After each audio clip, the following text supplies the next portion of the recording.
संघर्ष ही शक्ति को विकसित करता है। एक बार एक आदमी ने अपने बगीचे में एक तितली के कोकून को देखा।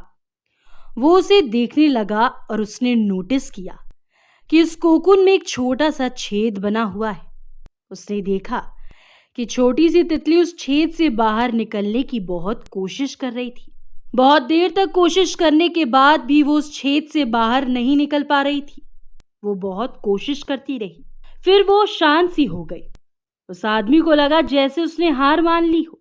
इसीलिए उस आदमी उस तितली की मदद करने के उद्देश्य से कैंची उठाई और कोकून की छेद को बड़ा कर दिया कि जिससे तितली आसानी से बाहर निकल पाए, और यही हुआ।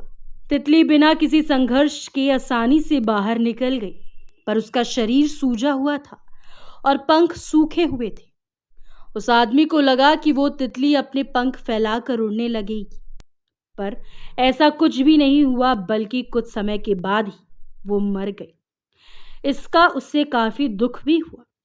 उस आदमी ने अपने बुजुर्ग को ये सारी बात बताई। बुजुर्ग ने उसे बताया कि असल में कोकून से निकलने की प्रक्रिया को प्रकृति ने इतना कठिन इसलिए बनाया है जिससे ऐसा करने से तितली के शरीर में मौजूद तरल पदार्थ उसके पंखों में पहुंच सके और वो छेद से बाहर निकलते ही उड़ पाए और जिंदा रह सकी।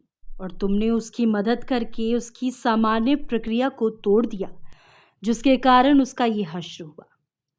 दोस्तों, असल में कभी कभी हमारे जीवन में संघर्ष ही हमें वो मजबूती प्रदान करता है जिससे हम आगे बढ़ सकें।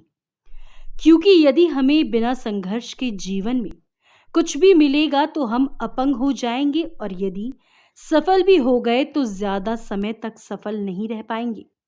इसीलिए जीवन में आने वाले कठिन पलों को सकारात्मक दृष्टिकोण से स्वीकार करें, क्योंकि वो हमें मजबूत बनाते हैं, ना कि मजबूर।